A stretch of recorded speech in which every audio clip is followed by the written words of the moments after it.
Tahun 1979, Terminal Solo bukan lagi sekadar tempat pertemuan para penumpang dan sopir bus. Terminal itu telah menjelma menjadi sarang ketakutan. Suara klakson bus yang riuh, teriakan kenek memanggil penumpang, serta bau asap knalpot yang menusuk hidung bercampur dengan aroma getir dari keresahan warga. Siapapun yang memasuki terminal itu akan segera merasakan hawa mencekam, seolah ada mata liar yang selalu mengawasi. Pedagang kecil tampak gugup saat membuka lapak dagangan.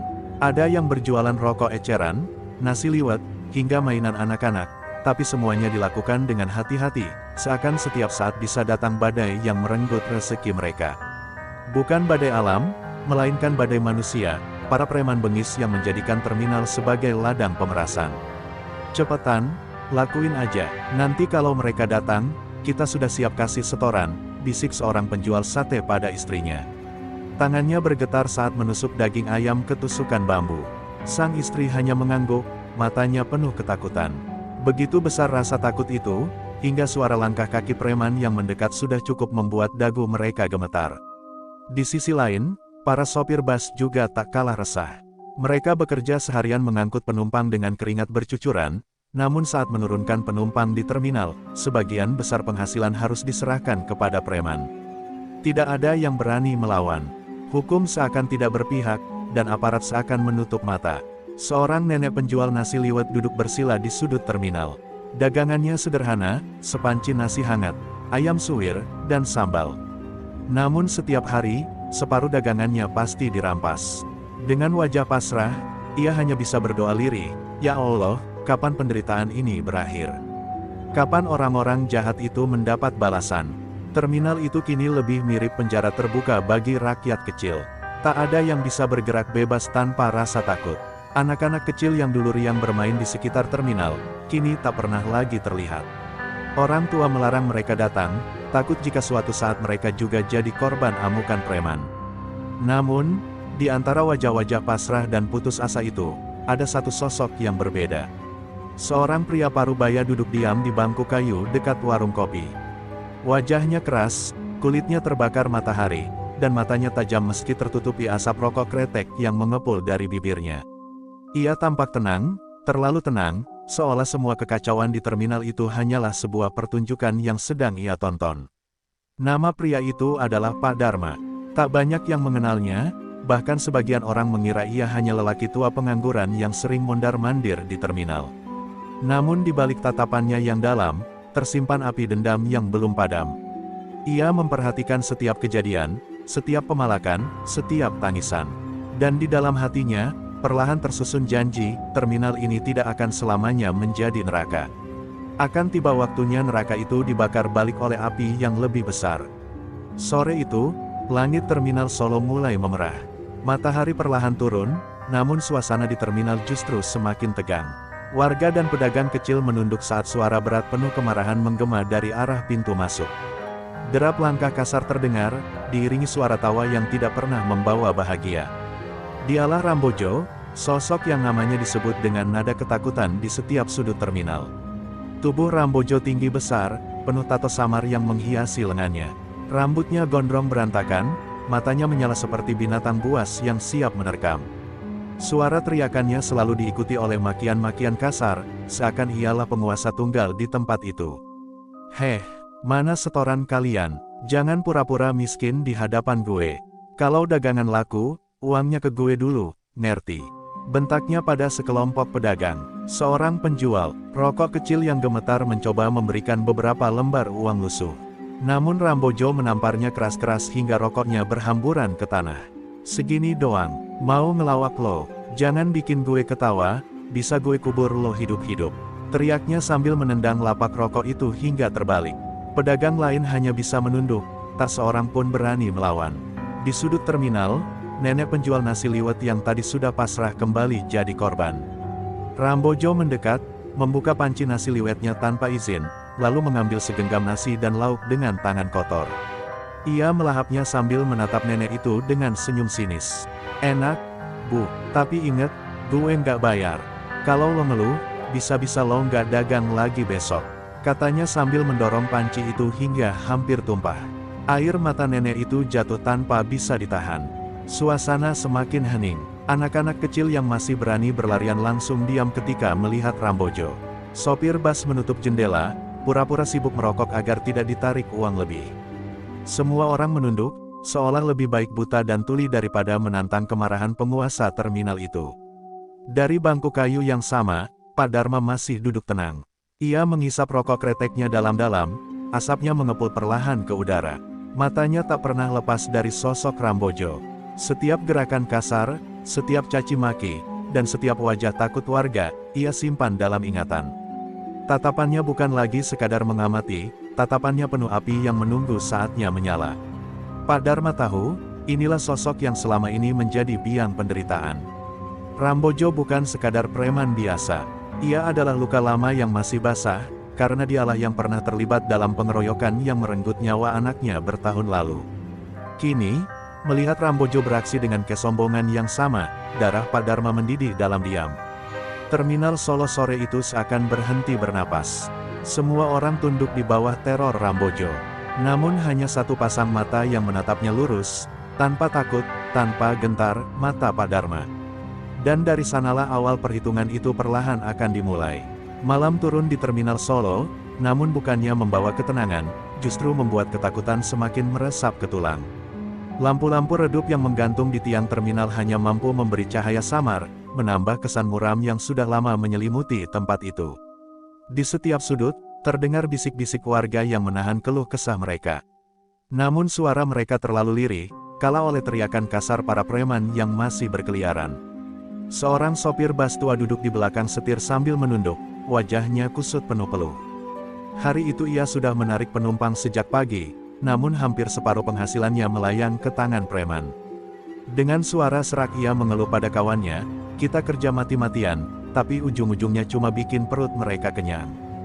Kapan kita bisa bebas dari semua ini?" Kawannya, seorang kernet muda, hanya bisa menghela napas panjang. "Kalau kita melawan, bisa mati, Pak. Kita orang kecil, nggak ada yang bela." Matanya menerawang kosong, seakan masa depan hanyalah bayangan kelam. Kata-kata itu membuat suasana semakin berat, seolah segala harapan telah digilas oleh sepatu Rambojo dan anak buahnya. Di sisi lain, para pedagang kecil berkumpul dalam diam, saling curhat tentang penderitaan mereka. Seorang ibu penjual jajanan bercerita dengan mata berkaca-kaca, "Hari ini lapakku ditendang lagi, habis semua dagangan. Anak-anakku nunggu makan di rumah, tapi apa yang bisa kubawa?" Suaranya pecah, membuat yang lain ikut menangis. Jeritan hati mereka menggema, meski hanya terdengar oleh sesama penderita. Nenek penjual nasi liwet yang tadi siang dipermalukan oleh Rambojo kini pulang dengan langkah gontai. Sepanci nasinya tinggal separuh, bukan karena laku, melainkan dirampas begitu saja. Air matanya menetes di sepanjang jalan, meninggalkan jejak kepedihan yang hanya bisa dipahami oleh orang-orang yang pernah merasakan kehilangan. "Tuhan, kalau memang masih ada keadilan, tunjukkan pada kami," bisiknya lirih. Dari kejauhan, Pak Dharma masih memperhatikan semua itu. Rokok di tangannya sudah habis, namun ia tak beranjak. Tatapannya tajam, seakan menembus kegelapan malam. Setiap jeritan, setiap tangisan, setiap keluhan warga, menjadi bara yang menguatkan hatinya. Ia tidak sekadar menonton penderitaan ini, ia sedang mengukir alasan untuk bergerak. Warga mungkin tak tahu siapa dia, mungkin menganggapnya hanya seorang lelaki tua tak berguna yang sering nongkrong di terminal. Namun di dalam dada Pak Dharma, ada amarah yang tak pernah padam. Amarah itu bukan lagi hanya miliknya sendiri, tapi juga milik semua orang yang terluka di bawah cengkeraman para preman. Dan di malam itulah, ketika jeritan warga bergema dalam sunyi, Pak Dharma menggenggam erat tangannya sendiri. Ada janji yang ia bisikkan pada hatinya, "Sudah cukup. Penderitaan ini akan segera berakhir. Terminal ini akan kubersihkan, meski harus kubayar dengan darah." Pagi kembali menyapa Terminal Solo. Hiruk-pikuk kendaraan mulai terdengar, suara kenek bas berteriak menawarkan jurusan, pedagang kecil menggelar dagangannya dengan wajah lesu. Namun bayang-bayang malam sebelumnya masih terasa, jeritan warga seolah belum juga lenyap. Terminal itu tetap saja dipenuhi rasa takut. Di bangku kayu dekat warung kopi, Pak Dharma duduk dengan tenang. Seolah ia bagian dari terminal itu sendiri, selalu ada, selalu diam, tapi tak pernah benar-benar diperhatikan. Tangannya menggenggam cangkir kopi hitam panas, sementara bibirnya masih ditemani rokok kretek yang asapnya mengepul perlahan. Tatapan matanya kosong bagi yang melihat sekilas, tapi sesungguhnya ia sedang menghitung setiap langkah, setiap wajah, dan setiap pergerakan di sekitar terminal. Beberapa orang mulai memperhatikannya. Siapa sih orang tua itu? Kok tiap hari nongkrong di situ, kayak nggak punya kerjaan, gumam seorang sopir. Namun, tidak ada yang benar-benar peduli. Sosok itu hanya dianggap bayangan yang tak berbahaya. Padahal, dalam diamnya, Pak Dharma menyimpan rahasia yang tidak diketahui siapapun. Di dalam hatinya, dendam berakar kuat. Ia bukan sekadar penonton, melainkan calon badai yang menunggu waktu untuk mengamuk. Pandangannya terhenti pada seorang bocah kecil yang membantu ibunya menjajakan jajanan. Bocah itu dimaki oleh preman muda karena tidak mau menyerahkan koin recehan. Wajah Pak Dharma mengeras, ingatannya kembali ke masa silam, ketika anaknya sendiri dipukul habis-habisan di tempat yang sama, hanya karena menolak dipalak. Pak Dharma meremas gagang cangkirnya hingga bergetar. Wajah anaknya muncul jelas di benaknya, seorang pemuda penuh semangat yang meninggal dengan tubuh penuh luka. Saat itu, ia hanya bisa menatap jenazah anaknya dengan air mata darah. Sejak hari itu, ia bersumpah bahwa terminal ini tidak boleh lagi menjadi ladang kematian bagi orang kecil. Namun sumpah itu ia simpan rapat-rapat. Tidak ada yang tahu bahwa pria parubaya yang terlihat lemah itu memiliki ilmu bela diri yang dulu ia pelajari di masa mudanya. Ilmu yang sudah lama ia kubur dalam diam, menunggu saat yang tepat untuk kembali digunakan. Dan kini, terminal ini sedang memanggilnya untuk bangkit.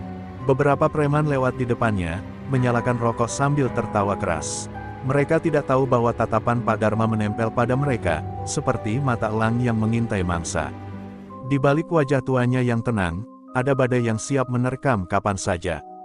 Terminal Solo memang dikuasai Rambojo dan gerombolannya, tapi tanpa mereka sadari, dari bangku kayu yang sederhana itu, seorang pria misterius sedang menuliskan awal dari akhir mereka. Angin sore berhembus pelan di Terminal Solo, membawa aroma asap knalpot bercampur debu jalanan. Di bangku kayu yang sama, Pak Dharma menatap kosong ke arah kerumunan, tapi pikirannya melayang jauh ke masa lalu. Di balik wajahnya yang tenang, ada luka lama yang belum pernah benar-benar sembuh. Luka itu bukan sekadar goresan di hati, melainkan jurang dalam yang setiap saat bisa berubah menjadi amarah mematikan. Beberapa tahun silam, anaknya yang bernama Rangga bekerja sebagai kernet bas. Rangga dikenal sopan, ramah, dan selalu membantu orang tua yang kesulitan naik bas. Namun kebaikan itu justru menjadi alasan dia sering diremehkan. Suatu malam, ketika busnya berhenti di Terminal Solo, segerombolan preman menghadangnya, menuntut setoran lebih. Rangga menolak dengan berani, berkata bahwa uang hasil kerja mereka hanyalah untuk makan keluarga. Penolakan itu menjadi awal bencana. Preman-preman itu, yang dipimpin oleh sosok yang kelak dikenal sebagai Rambojo, langsung mengeroyok Rangga tanpa belas kasihan. Tinju, tendangan, bahkan besi panjang menghujani tubuh muda itu. Orang-orang hanya bisa menonton dari jauh, takut ikut menjadi korban. Jeritan Rangga malam itu menggema di telinga Pak Dharma hingga sekarang.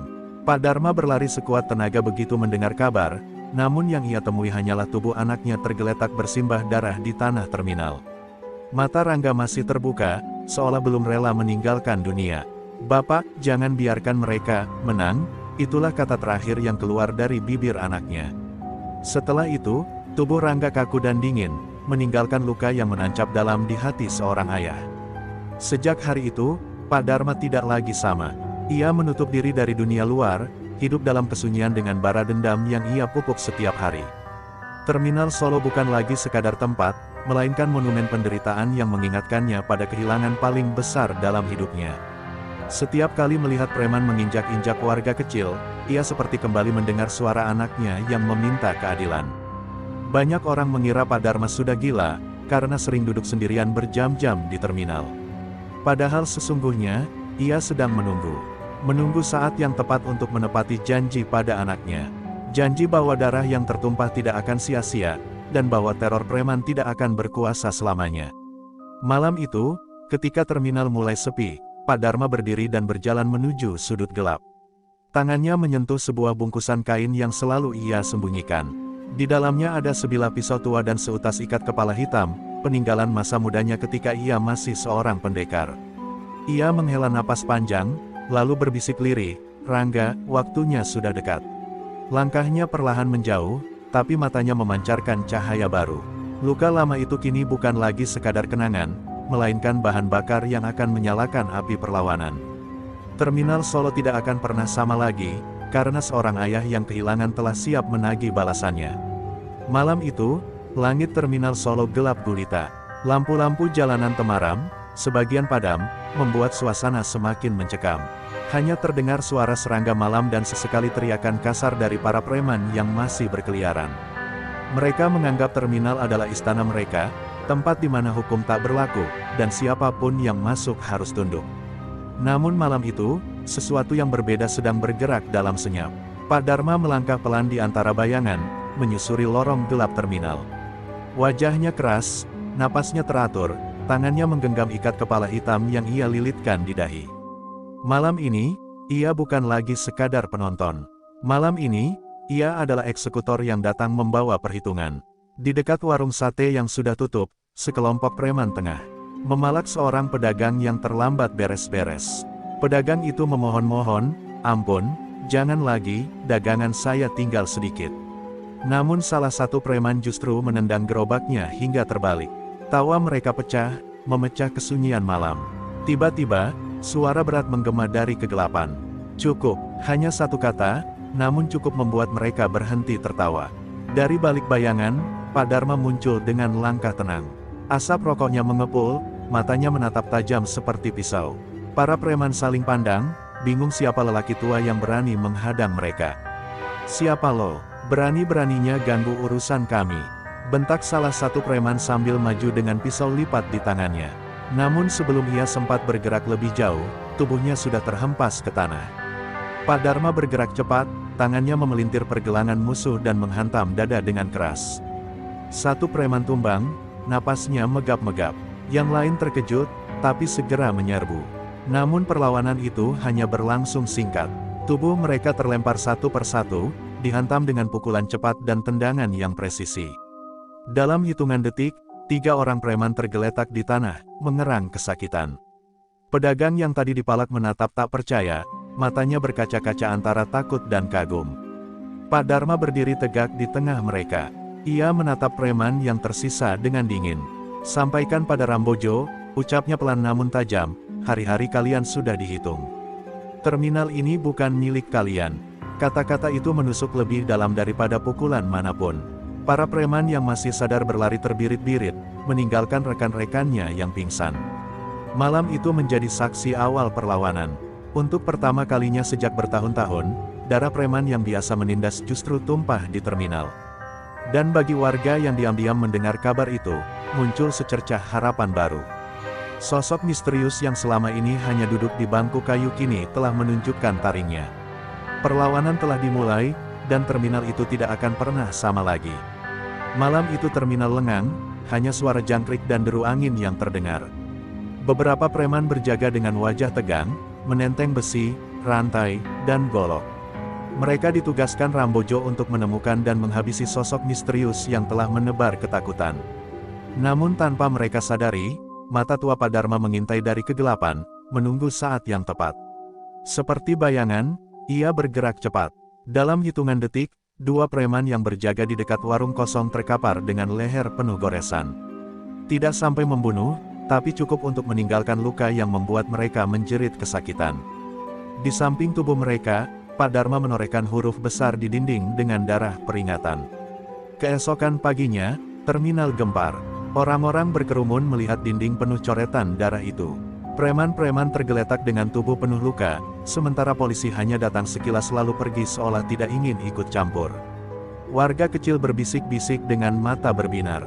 "Akhirnya ada yang melawan, mungkin Tuhan kirim dia buat kita."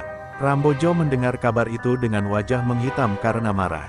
Tangannya menghantam meja, membuat semua anak buah terdiam ketakutan. "Berani main pesan darah di wilayah gue?" Suaranya menggelegar. Ia menatap anak buahnya dengan mata merah. "Kalau kalian gak bisa temuin dia, kalian bukan lagi anak buah gue. Gue sendiri yang bakal habisi kalian." Namun, di sisi lain, rasa takut mulai merayap ke dalam hati para preman. Bayangan sosok tua itu terus menghantui mereka. Seorang preman bahkan berkata dengan suara gemetar, "Bang, kalau dia bukan orang biasa. Kalau dia punya ilmu hitam." Kalimat itu membuat suasana semakin mencekam. Rambojo menepis, tapi tatapannya sendiri menyimpan keraguan. Sementara itu, Pak Dharma duduk di bangku terminal yang biasa ia tempati, terlihat seolah tak berdaya, sekadar seorang kakek tua penjual koran. Namun di balik sorot matanya, ada kobaran api. Ia tahu pertarungan dengan Rambojo sudah tak bisa dihindari. Ia juga tahu bahwa semakin ia melukai para preman, semakin besar rasa takut yang mencekik mereka. Warga mulai memperhatikan Pak Dharma dengan cara berbeda. Meski tak ada yang tahu pasti siapa sosok misterius itu, banyak mata yang diam-diam menatapnya dengan rasa hormat. Beberapa bahkan berani meninggalkan sekotak makanan di dekat bangkunya, seolah memberi dukungan diam-diam bagi perjuangannya. Dan malam itu, ketika terminal kembali sunyi, Pak Dharma berbisik pada dirinya sendiri, pesan pertama sudah terkirim. Saatnya pesan berikutnya, pesan darah yang akan membuat Rambojo sendiri keluar dari sarangnya. Ia meraih pisaunya, menatap tajam ke arah jalanan gelap, seakan menantang musuh besarnya untuk datang. Malam itu hujan turun deras, membasahi setiap sudut terminal Solo. Cahaya lampu jalan berkelip samar, memantul di genangan air yang berceceran di aspal retak. Suasana mencekam, karena semua orang tahu Rambojo dan gerombolannya sedang melakukan perburuan besar. Namun di tengah derasnya hujan, sosok Pak Dharma berdiri diam di bawah rindang pohon beringin tua, tubuhnya menyatu dengan kegelapan. Rambojo datang bersama belasan anak buahnya, mengenakan jaket kulit hitam, wajahnya menegang penuh amarah. "Keluar kau, pengecut, jangan sembunyi di balik bayangan," teriaknya, suaranya menggelegar menembus derasnya hujan. Namun hanya suara tetes air yang menjawab, membuat gerombolan preman itu semakin gelisah. Tiba-tiba, satu persatu lampu terminal padam, menyisakan kegelapan pekat. Preman-preman berteriak panik, merapat ke arah Rambojo. Dari balik bayangan, terdengar suara berat Pak Dharma, "Aku bukan pengecut, aku adalah bayangan dari semua dosa kalian." Suaranya membuat bulu kuduk berdiri, seperti datang dari segala arah sekaligus. Tanpa aba-aba, sebuah rantai besi melayang, menjerat tangan seorang preman hingga ia terhuyung ke tanah. Jeritannya pecah, diikuti oleh suara benda tajam menghantam kayu. Preman-preman berhamburan, mencoba mencari sumber serangan, namun yang mereka lihat hanyalah kilatan bayangan yang bergerak terlalu cepat untuk diikuti. Rambojo menghunus golok panjangnya, matanya liar mencari. "Keluar, lawan gue 1 lawan 1, kalau memang jantan," teriaknya. Namun sesaat setelah ia berteriak, suara tawa lirih Pak Dharma terdengar dari belakangnya. Rambojo berbalik, tapi hanya mendapati angin dingin yang menusuk wajahnya. Untuk pertama kalinya, sang raja preman merasakan takut. Pak Dharma muncul sekilas, tubuhnya basah kuyup diterpa hujan, matanya menyala penuh dendam. Ia melangkah perlahan ke arah Rambojo, meninggalkan jejak air di tanah.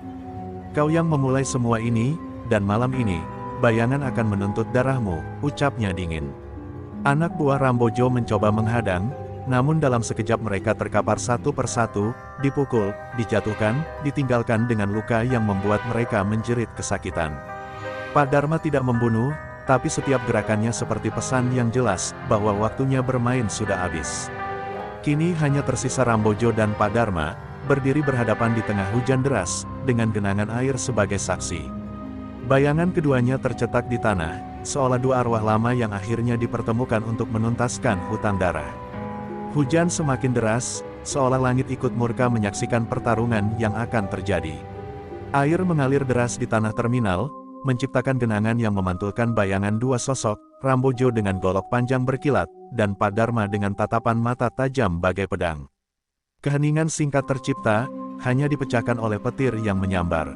Langit menerangi wajah keduanya yang penuh dendam. Rambojo melangkah maju, goloknya berayun ganas, membelah hujan.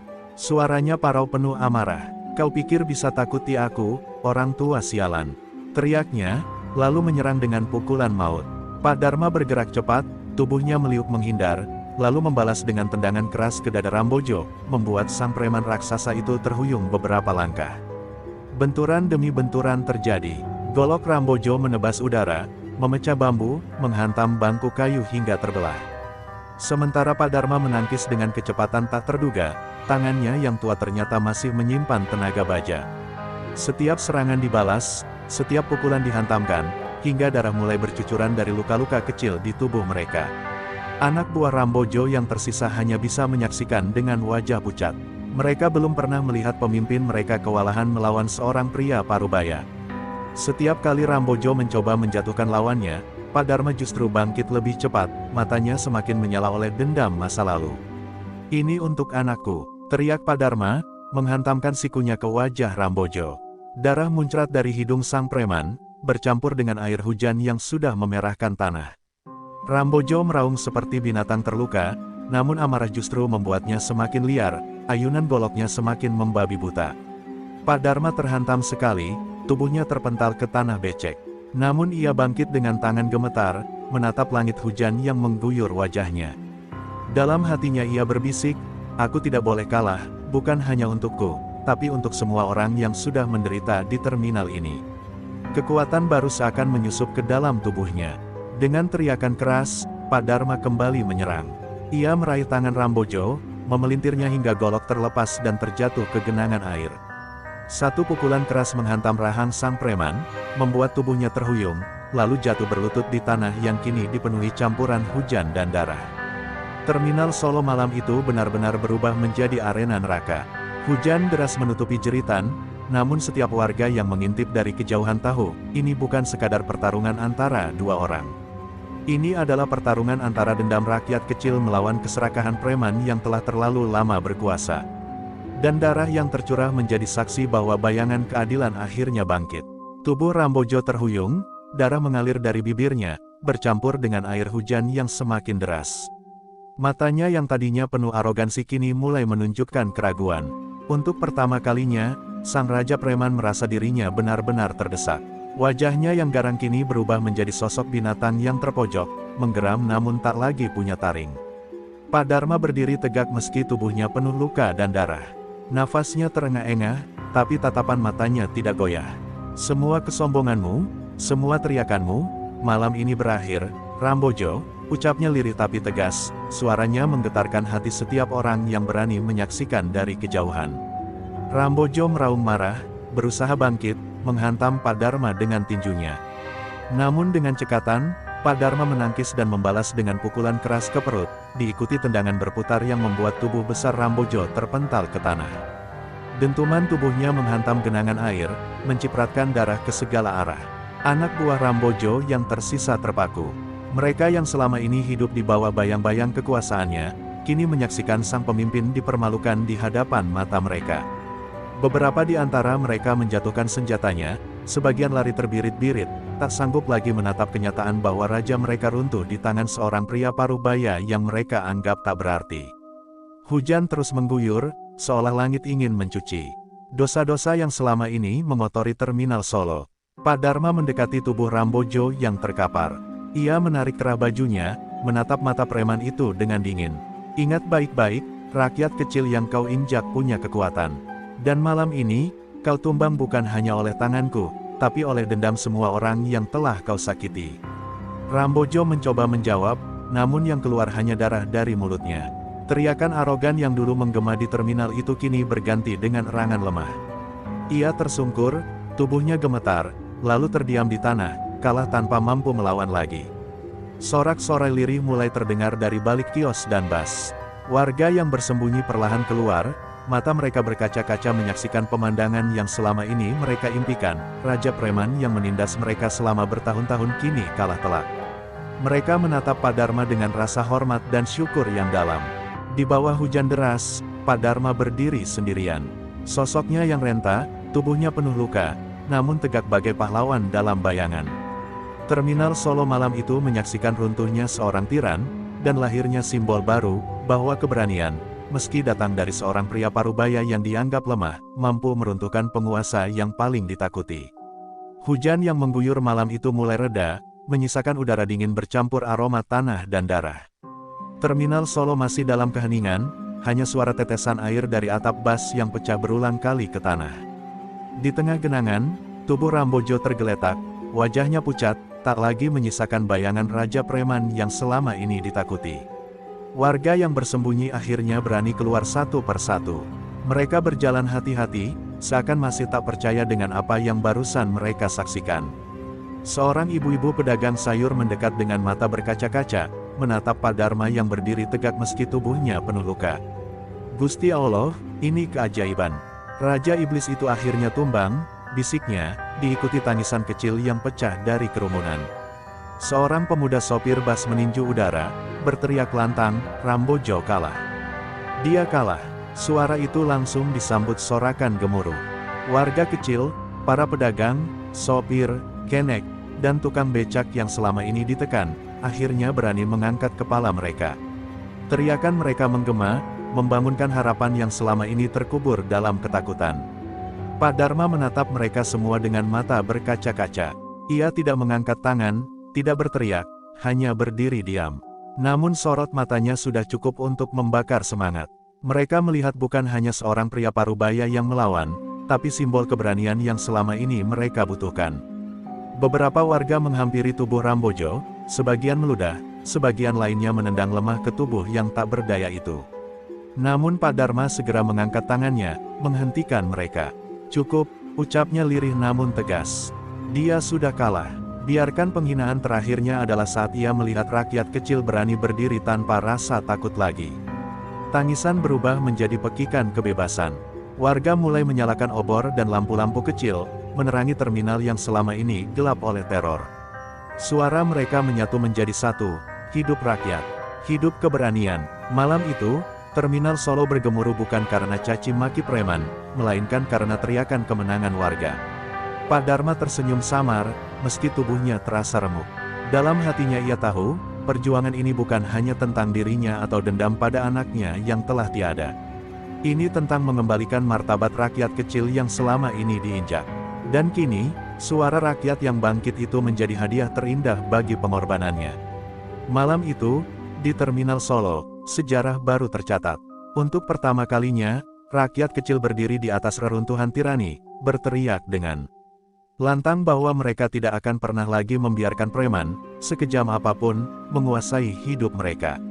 Kemenangan warga malam itu seakan menjadi angin segar bagi Terminal Solo. Namun di balik sorak-sorai kebebasan, ada bayang-bayang yang masih tersisa. Tidak semua preman tunduk dengan kejatuhan Rambojo.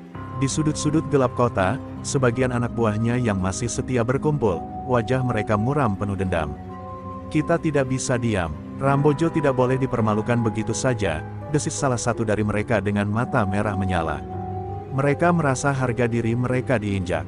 Meski ketakutan merayap, kebencian terhadap Pak Dharma lebih besar.